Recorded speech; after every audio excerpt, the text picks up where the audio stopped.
Okay, நாங்கள் அதாவது ICT A-level model paper ஒன்ற வினாக்களை ஒன்றா டிஸ்கஸ் பண்ணிக்கிட்டு போகிறோம். அந்த அடிப்படையில் நெட்வொர்க் சம்மந்தமான 39வது வினாவை நாங்கள் இப்போ டிஸ்கஸ் பண்ண போகிறோம். இதுக்கு எப்படி நாங்கள் உரிய விடையை கண்டுபிடிக்கின்ற நான் மெத்தட் அவங்களுக்கு 2 அமைப்பில் சொல்லித்தாரேன். அதில் முதலாவது முறை வந்து இலகுவான ஒரு முறை தான். ஐபி முகவரி தரப்பட்டுக்குது. இந்த ஐபி முகவரி தொகுதியை வச்சு என்ன சேர்த்தாங்க, கணனிகளுக்கு அவங்க ஐபி முகவரியில் ஒதுக்க போகிறாங்க. அப்படி ஒதுக்குற நேரம் அவங்க கடைசியாக குறித்த ஐபி முகவரி தொகுதியில் வரக்கூடிய கடைசி, அதாவது உங்களுக்கு தெரியும், கடைசி ஐபி முகவரி வந்து எப்பயும் ஒளிபரப்பு முகவரியாக காணப்படும்.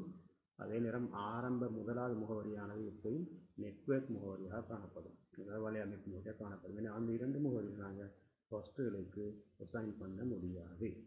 வினா உங்களுக்கு விளங்கி நினைக்கிறேன். நேரடியாக வினா பார்ப்போம் திரும்ப இன்னொரு முறை.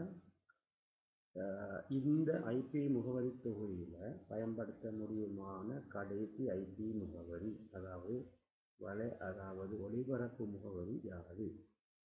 இப்போ நான் விடைகள் நேரடியாக பார்ப்போம்.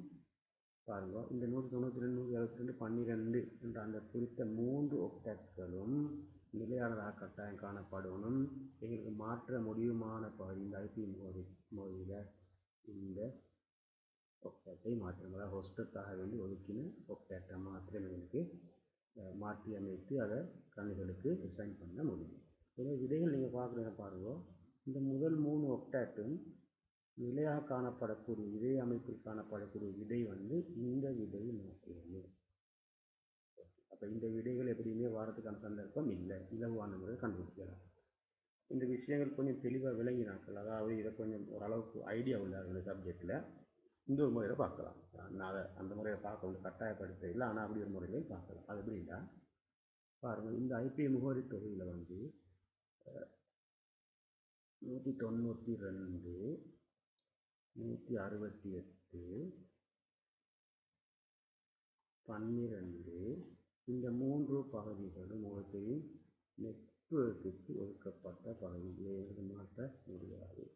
இந்த இறுதியாக இருக்கிற இந்த 220 என்ற பகுதிதான் ஃபஸ்ட்டுக்கு ஒதுக்கப்பட்ட பகுதி. அப்போ நாங்கள் இதை ஹெச்னு சொல்லலாம். ஃபஸ்ட்டு ஆரம்பம் வந்து 192, 168, 12 பூஜ்ஜியமாக காணப்படும். அதில் இறுதி 255 காணப்படும்.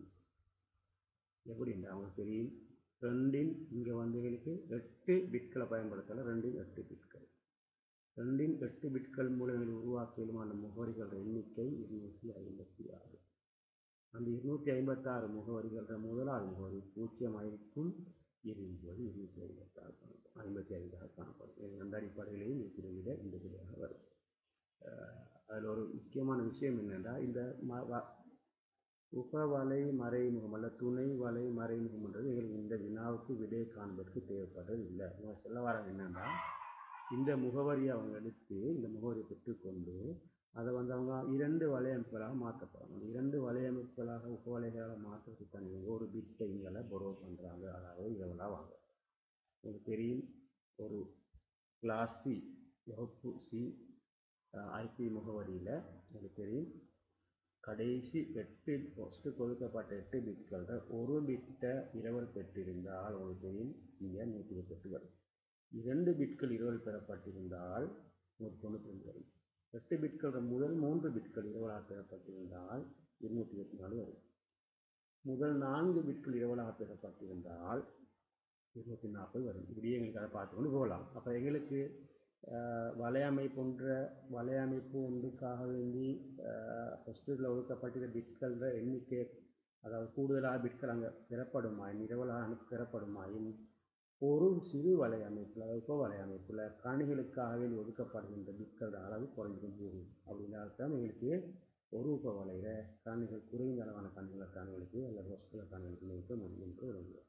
இந்த விடயம் வந்து நேரடியாக வினவரை கேட்கப்படாவிட்டால் கூட ஒரு மேலதிக இலக்கத்துக்காக நான் இது உங்களுக்கு இப்போ நான் நினைச்சேன்.